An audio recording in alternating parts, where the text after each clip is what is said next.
Hello.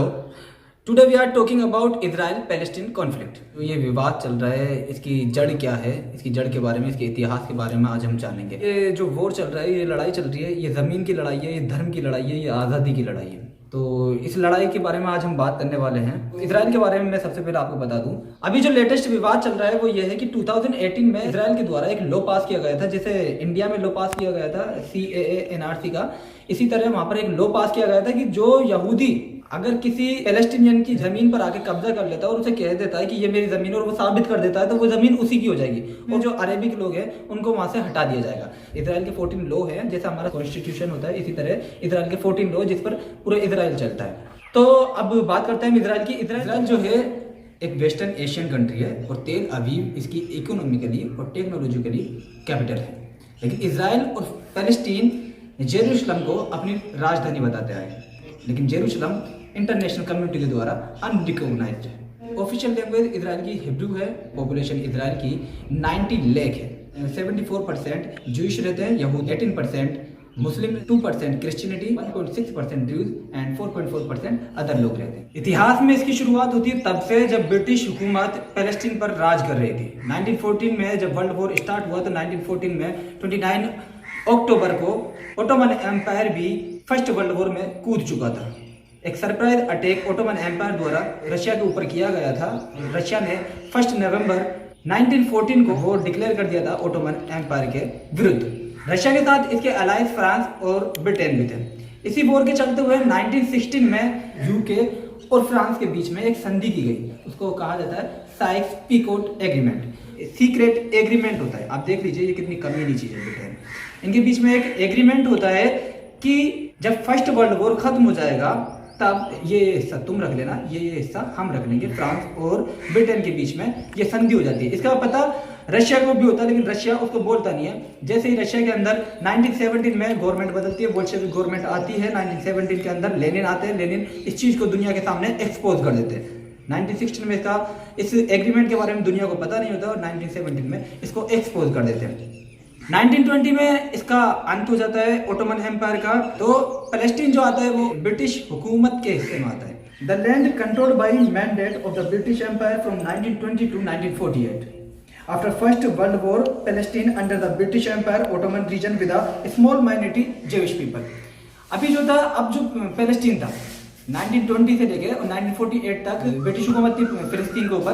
1922 में Ottoman empire जा चुका था, उस्मानिया सल्तनत खत्म हो चुकी थी। पैलेस्टीन पीपल वहाँ थे, वहाँ थोड़े बहुत मुस्लिम लोगों के साथ थोड़े बहुत जूइश पीपल वो भी वहाँ थे 1920 से। तो ये कहानी धीरे धीरे आगे बढ़ती है, आगे बढ़ती है, आगे बढ़ती है और फिर आता है वर्ल्ड वॉर सेकेंड। 1939 में जब सेकेंड वर्ल्ड वॉर स्टार्ट होता है, सेकेंड वर्ल्ड वॉर के बारे में हम बाद में एक नई स्टोरी में बनाऊंगा सेकेंड वर्ल्ड वॉर के बारे में। तो ये युद्ध होता है 6 साल और 1 दिन का। तो सेकेंड वर्ल्ड वॉर के दौरान 80 मिलियन जूइश पीपल परसिक्यूटेड किए गए थे और 3 लाख यहूदी अपने भाग कर पैलेस्टीन चले गए थे। अब आप कहोगे पैलेस्टीन वो क्यों चले गए, वो कहीं और भी तो जा सकते थे। वो पैलेस्टीन इसलिए चले गए थे क्योंकि उनका मानना है कि पैलेस्टीन हमारी होली जगह है। उनके पवित्र किताबों में ये जगह को उनकी बताई गई है, इसलिए वो पैलेस्टीन चले गए। अब वर्ल्ड वॉर के फर्स्ट के टाइम पर थोड़े बहुत जूस तो वहां पर रहते थे, अब 3 लाख और चले गए। तो अब वहां पर जो अरेबिक लोग थे और जो ये यहूदी जो गए थे 3 लाख यहूदी, इन दोनों के बीच में कॉन्फ्लिक्ट स्टार्ट हो गया। अरब एंड जूस के बीच में कॉन्फ्लिक्ट स्टार्ट हुआ। तो होता ऐसा है कि 1948 में जो अरब कंट्रीज होती है, Egypt, Jordan, Iraq, Syria and Lebanon, ये इजरायली लोगों पर अटैक कर देते हैं। एक सरप्राइज अटैक होता है उन पर और इसमें इजराइल और अरब में हो रही जंग में 1948 में इजराइल इसमें जीत जाता है। इजराइल जीतने लायक इजराइल की हालत नहीं होती है क्योंकि वो अभी बना होता है, थोड़ा बहुत मतलब कुछ ही एक ग्रुप बना होते हैं, वो अभी तो बच्चा ही होता है इजराइल अभी। लेकिन जीतने का कारण होता है यूएस का सपोर्ट। इस युद्ध को यूएस जीतता है, इजराइल का सिर्फ नाम दिया जाता है क्योंकि इजराइल के पास तो उस वक्त कुछ भी नहीं था। The Israel name establish in 1948। जो इजराइल नाम है, अभी तक इजराइल नाम कहीं नहीं था। 1948 में इजराइल का नाम एस्टेब्लिश होता है, अब जाके इजराइल बना है 1948 में। देखिए, मैं जूस के साथ नहीं हूँ, मैं फिलिस्तीनियों के साथ नहीं हूँ, मैं हक के साथ हूँ, मैं इंसानियत के साथ हूँ। जो गलत हो रहा है वो गलत हो रहा है, मैं उसके साथ हूँ। अपने भारत में भी आप देख सकते हैं जो लोग पहले एक विचारधारा ऐसी थी, जो विचारधारा के लोग पहले हिटलर को सपोर्ट कर रहे थे यहूदियों को मारने में, आज वो लोग इजराइल को सपोर्ट कर रहे हैं फिलिस्तीनियों को मारने में। तो वो एक विचारधारा है, वो एक अलग विचारधारा हो सकती है, लेकिन मैं हक के साथ हूँ। जहाँ गलत हो रहा है वहाँ गलत हो रहा है। जब सेकंड वर्ल्ड वॉर के दौरान भी यहूदियों के साथ गलत हुआ था, और अभी जो फिलिस्तीनियों के साथ हो रहा है वो गलत हो रहा है। तो हम आगे बढ़ते हैं। अब देखो 1948 में इजराइल इस्टेब्लिश हो चुका है। अब जब ज़मीन कौन की थी, वो पैलेस्टीन की ज़मीन थी। अब वहाँ पे एक और देश बन चुका है 1948 में, इजराइल। अब देखो कॉन्फ्लिक्ट तो होना है, ज़मीन उनकी, वो आकर बस गए, लेकिन इनका मानना है कि ये ज़मीन हमारी है और पैलेस्टीनियन का मानना है कि ये ज़मीन हमारी है। अब ज़मीन के साथ साथ लड़ाई धर्म की भी होती है। ये जो टेम्पल माउंट है उसके बारे में हम आगे बात करेंगे, उसके बारे में, उसकी भी होती है। अब आज़ादी की भी होती है, क्योंकि जो सरप्राइज अटैक होता है उसमें इजराइल जो होता है बहुत सारी जगह भी वो कवर कर लेता है। तो ये लड़ाई तब से स्टार्ट होती है। अब जब लड़ाई दोनों के बीच में स्टार्ट होती है तो दोनों के बीच में कॉन्फ्लिक्ट क्रिएट होना स्टार्ट होते हैं। इन 1964 में एक ग्रुप क्रिएट होता है, PLO, पैलेस्टीन लिबरेशन ऑर्गेनाइजेशन। इसको अरबी में बोलते हैं, अरबिक में मुनज़्ज़मतल तहरीर अल फिलिस्तीनिया। तो इजिप्ट में पहली बार ये बन के उभरती है। इसके जो चेयरमैन होता है, मेन जो फाउंडर होता है, उसका नाम होता है अहमद शुरकायरी कुछ ऐसा होता है। मैं थोड़ा एक्सेंट में प्रॉब्लम हो रही है, अहमद शुरकायरी कुछ ऐसा है। तो 1967 में एक वॉर होता है। इधर से 1964 में पैलेस्टीन का जो PLO वो तैयार हो चुके हैं, इधर इजराइल भी एक देश बन चुका है। तो 1967 में एक वॉर होता है, 6 डे वॉर, जिसको आप जानते होंगे। 6 डे वॉर होता है जो Egypt, Syria, Jordan, Iraq and थोड़ा बहुत लेबनान विद इजराइल, दोनों का आपस में 6 डे वॉर होता है। और इस युद्ध में 1967 के युद्ध में इजराइल बहुत सारी जगह अरब देशों की कवर कर लेता है, उनको ले लेता है। After this Arab and Israel war of 1967, then यहां होती है एंट्री अब यासिर अराफात की PLO में। After 6 day war, a group known as Fatah led by military leader Yasser Arafat के एक ग्रुप उभरता है फतह नाम से, जिसके लीडर यासिर अराफात होते हैं। एंड 1969 में Arafat became chairman of the PLO। अब 1969 में यासिर अराफात की एंट्री हो चुकी होती है PLO के अंदर। In October 1974, the Arab League recognized the PLO as the sole of legitimate representative of the Palestinian people and granted in full membership. अब PLO जो यासिर अराफात के अंडर होती है, वो अब अपना वजूद पाना चाहती है कि नहीं, हम जो पहले थे वो हम रहें। अब PLO ताकतवर होती जा रही है, अब वजूद चाहती है, अब तो लड़के रहेंगे हम, हमारी ज़मीन लेके रहेंगे। तो इसके कारण जब फिलिस्तीन जब यासिर अराफात के अंडर में थोड़ी बहुत हिंसा की योजना इजराइल के खिलाफ बनाता रहता है। And a month later Yasser Arafat became the first non state leader to address the United Nations General Assembly. ये पूरी दुनिया में फर्स्ट लीडर होता है यासिर अराफात, जो नॉन स्टेट का होते हैं, और ये यूनाइटेड असेंबली में, यूनाइटेड नेशन में अपनी बात रखते हैं। अब जब PLO यासिर अराफात के, तो देखो योजना तो बनाएगी, वो अपनी ज़मीन तो लेगी, वो अपनी ज़मीन के लिए तो लड़ेगी, तो वो योजना बनाती है। तो इस योजना को देखते हुए, अब USA तो पहले भी सपोर्ट करता आया था इजराइल को, और वो अब भी कर रहा है। तो इस योजना को देखते हुए PLO was declared a terrorist organization by America in 1987। अब देखो USA क्यों सपोर्ट कर रहा है, तो इसका 2 रीजन है USA को सपोर्ट करने के, कि वो इजराइल को क्यों सपोर्ट कर रहा है।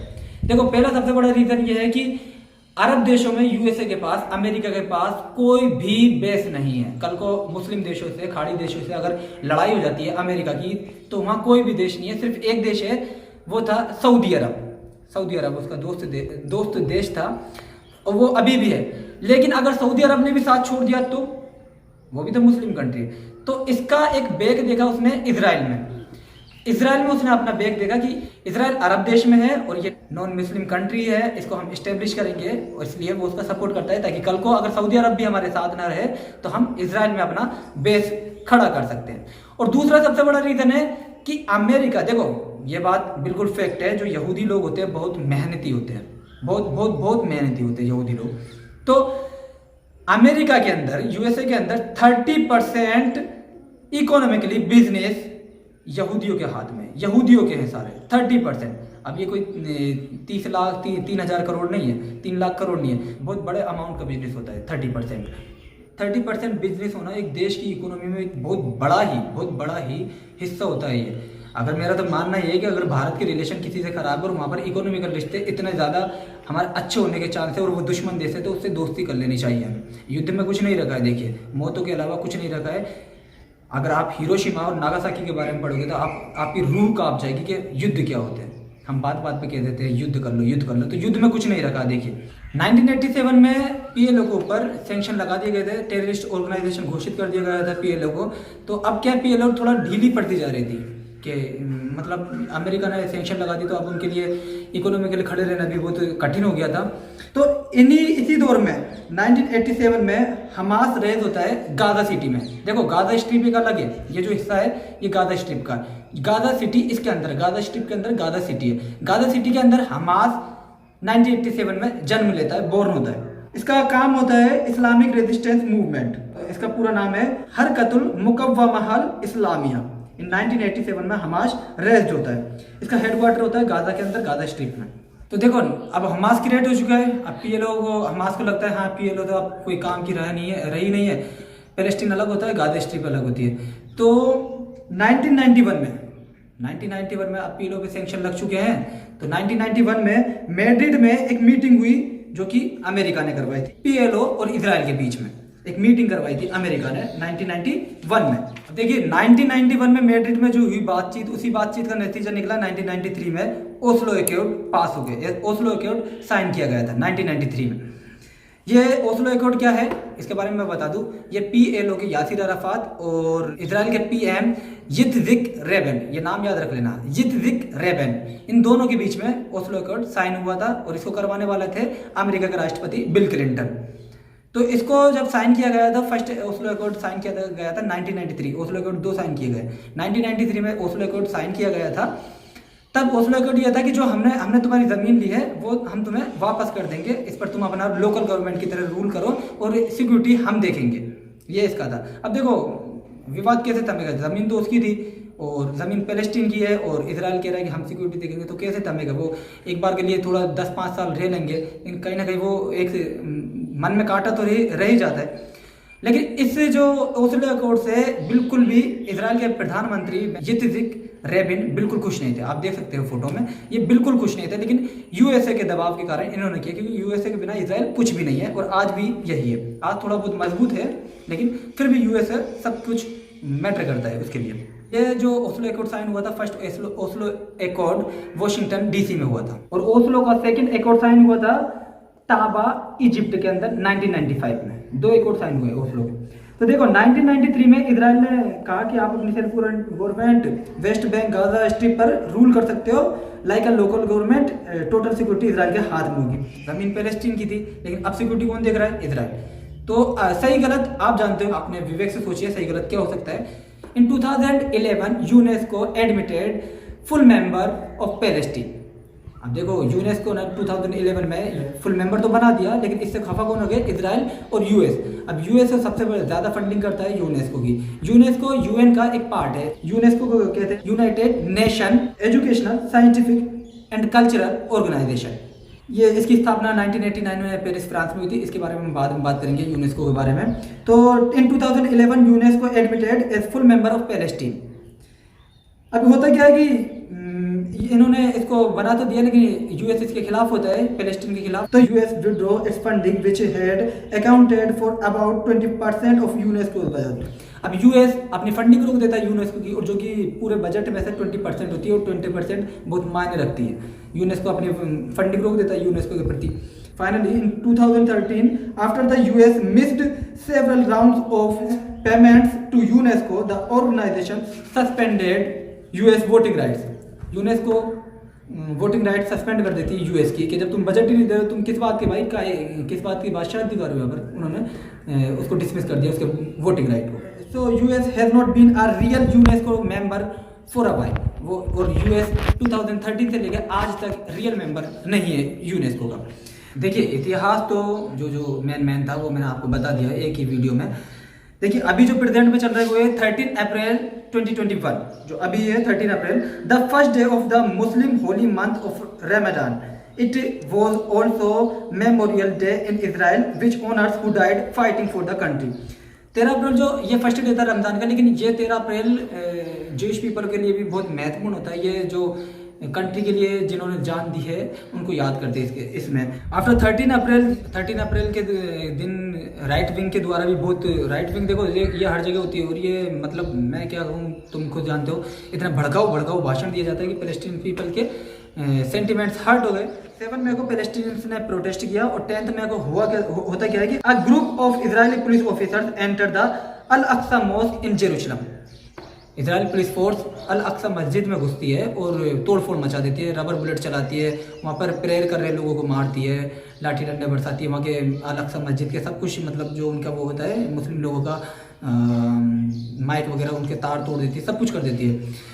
तो ये जो 10 मई को होता है, तो हमास जो होता है 10 मई को, हमास इस पर अल्टीमेटम देता है इजराइल को कि या तो अल अक्सा मॉस्क से अपनी फोर्स हटा लो वरना हम तुम पर हमला कर देंगे, हमास कहता है। और हमास अपना रॉकेट फायर कर देता है 10 मई की नाइट को, हमास अपना रॉकेट फायर कर देता है, और तब से फिर ये स्टार्ट हो जाता है इजराइल और हमास के बीच में, पैलेस्टीन के बीच में जो चल रहा है। देखिए अभी ये बहुत बुरे हालात चल रहे हैं, अभी जो हो रहा है बहुत बुरा हो रहा है, इंसानियत के लिए बहुत बुरा हो रहा है। वैसे अभी पुतिन ने भी कह दिया है कि सुरक्षा को भी खतरा है इससे। तो अभी बहुत सारे देश, ये कब वर्ल्ड वॉर में बदल जाए कुछ भी पता नहीं हो सकता है। अभी तो यूएस की भी इजराइल सुन नहीं रहा है, जबकि यूएस ने कह दिया है डीएस्केलेशन करो, लेकिन वो इजराइल नहीं सुन रहा है। तो अभी देखिए कि कब क्या हो जाए कुछ भी नहीं पता है। तो एक क्वेश्चन रह गया था कि धर्म का क्या संबंध है इजराइल और फिलिस्तीन वालों में। तो ये देखो मैंने पहले भी कहा था कि ये ज़मीन की भी लड़ाई है, ये धर्म की भी लड़ाई है, ये आज़ादी की भी लड़ाई है। तो हम बात करते हैं कि धर्म का अब क्या संबंध है। देखो ये जो तीनों मजहब है, जूइश, क्रिश्चियनिटी और इस्लाम, ये तीनों अब्राहमिक रिलीजियन है। तो इन तीनों का कनेक्शन फिलिस्तीन से है। अभी तो वो इजराइल है लेकिन पहले फिलिस्तीन था, तो उस फिलिस्तीन से तीनों मजहब का कनेक्शन है। तो पहले अब्राहमिक रिलीजियन में सबसे पहले जो मजहब आया था दुनिया में वो आया यहूदी, फिर आया क्रिश्चियनिटी, फिर आया इस्लाम। तो तीनों आपस में कनेक्टेड है, ये एक दूसरे के जुड़े हुए हैं, इनके मैसेंजर से जुड़े हुए हैं तीनों के आपस में। तो देखो अब तीनों धर्मों का हम कनेक्शन जानते हैं, इजराइल से जेरूशलम से क्या कनेक्शन है तीनों धर्मों का। तो पहले हम बात करते हैं जूइश पीपल की, यहूदी लोगों की, कि यहूदियों का जेरूशलम से क्या ताल्लुक है। तो जेरूशलम के अंदर है एक टेम्पल माउंट। यहूदियों का मानना है कि इसको किंग डेविड ने बनाया था। अब किंग डेविड जो है, इस्लाम में किंग डेविड को दाऊद कहा जाता है। तो ये किंग डेविड ने टेम्पल माउंट बनाया था। जो टेम्पल माउंट है उसको किंग डेविड ने बनाया, और जो थोड़ा बहुत बाकी रह गया फिर उसके बेटे किंग सोलोमन ने बनाया था। किंग सोलोमन ने वो टेम्पल बनाया, फिर नियो बेबीलोन साम्राज्य आया और उसे नष्ट कर दिया गया। उस टेम्पल की सिर्फ एक दीवार बची जिसे हम वेस्टर्न वॉल बोलते हैं। वेस्टर्न वॉल को अब यहूदी लोग उस पर सर रखकर जैसे इबादत करते हैं, पूजते हैं, जैसे वो उनका करते हैं, उससे अपनी मन्नतें मांगते हैं वेस्टर्न वॉल से। However, no substantial archaeological evidence has verified this. कोई आर्कियोलॉजिकल महत्वपूर्ण प्रमाण इसके मिलते नहीं है वैसे, लेकिन माना जाता है क्योंकि इनकी किताब में है, ये इनका मानना। यहूदी जो होते हैं इसको अपनी होली सिटी मानते हैं कि यही सिटी है हमारे जन्म की, हमारे पूर्वज यहीं के हैं। तो देखो उनका एक ही टेम्पल है, टेम्पल माउंट, तो वो टेम्पल भी उनके लिए मैटर करता है। देखो धर्म की लड़ाई हर जगह धर्म के लिए आदमी खुद को भी नष्ट करने को तैयार है और खुद के साथ मानवता को नष्ट करने के लिए तैयार है। देखो ये तो हुआ यहूदियों का संबंध जेरूशलम से। टेम्पल माउंट के तुम्हें मैं नाम बता दूं, टेम्पल माउंट जो है यहूदी उसको टेम्पल माउंट कहते हैं, क्रिश्चियन कहते हैं टेम्पल माउंट को माउंट मारिया। अब देखो वही जगह यहूदियों के लिए जरूरी है जेरूशलम टेम्पल माउंट, वही टेम्पल माउंट क्रिश्चियनों के लिए जरूरी है। क्रिश्चियनिटी का मानना है कि जो जीसस है उनका क्रूसिफाइड वहीं हुआ था टेम्पल माउंट में, और वहीं उन्होंने अपनी पूरी जिंदगी बिताई, अपनी जवानी जी, और क्रूसिफाइड भी वहीं हुआ, वहीं उनका चर्च है और वहीं उनकी कब्र भी है, और वहीं वो मरने के बाद जिंदा हुआ जी सर। अब देखो मैं संबंध एक और बार तुम्हें बता देता हूँ। इस्लाम में जो क्रिश्चियन में कहा जाता है जीसस, उन्हें इस्लाम में ईसा अलैहिस्सलाम कहा जाता है। जो मरियम कहा जाता है क्रिश्चियन में, इस्लाम में उन्हें माँ मरियम इस तरह से कहा जाता है। अब आते हैं इस्लाम के ऊपर। इस्लाम का कॉन्टेक्ट भी बहुत गहरा है इनसे। मक्का मदीना के बाद अगर तीसरी कोई पवित्र जगह है, थर्ड होलीस्ट सिटी जेरूशलम मानी जाती है। अल-अक्सा मस्जिद वहीं जेरूशलम में है, टेम्पल माउंट के पास। टेम्पल माउंट बताया तो उसी टेम्पल माउंट को कहा जाता है हरमन शरीफ कहा जाता है इस्लाम के अंदर। और ये पवित्र जगह इसलिए है, मोहम्मद साहब वहाँ से हेवन जाते थे और यह है कि मक्का मदीना से मोहम्मद साहब एक रात में जेरूशलम आए थे और इसे सेकंड पिलर ऑफ इस्लाम बताया जाता है। अब देखिए जीसस वहाँ पैदा हुए हैं, जीसस की पूरी जवानी वहाँ बीती है, तो उनके लिए क्रूसिफाइड उनका वहाँ हुआ है, तो बहुत इंपॉर्टेंट है। उनका सिर्फ एक ही मंदिर था यहूदियों का, वो बोल बचे मंदिर भी उनका तोड़ दिया गया था न्यू बेबीलोन साम्राज्य द्वारा, तो वो बोल भी बहुत इंपॉर्टेंट है। इस्लाम के अंदर कुरान में आया है कि मैंने बनी इसराइल को कुदरत का नमूना बना दिया। बनी इसराइल का मतलब फिलिस्तीन। और इस्लाम में एक सबसे बड़ी बात बता दूं मैं आपको कि जितने मैसेंजर्स जो देवता जिनके फरिश्ते होते हैं, जितने मैसेंजर्स सऊदी अरब के अंदर नहीं आए, उतने ज़्यादा फिलिस्तीन के अंदर आए, इस्लाम के अंदर। तो देखो तीनों के लिए बहुत ज़्यादा इंपॉर्टेंट है ये जगह, हम किसी एक का बता नहीं सकते किसके लिए ज़्यादा कम इंपॉर्टेंट, किसके लिए ज़्यादा नहीं है। तो देखो धर्म के नाम पर भी तीनों के लिए इंपॉर्टेंट है, लैंड के नाम पर, आज़ादी के नाम पर भी ये दोनों आपसी झगड़े चल रही हैं।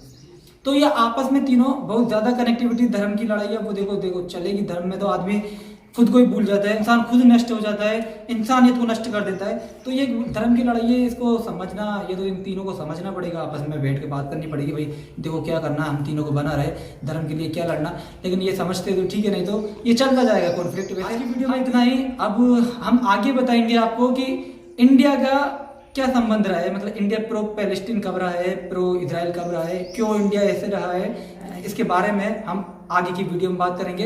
अभी के लिए मुझे इजाज़त दें और द स्टेप में बने रहने के लिए शुक्रिया।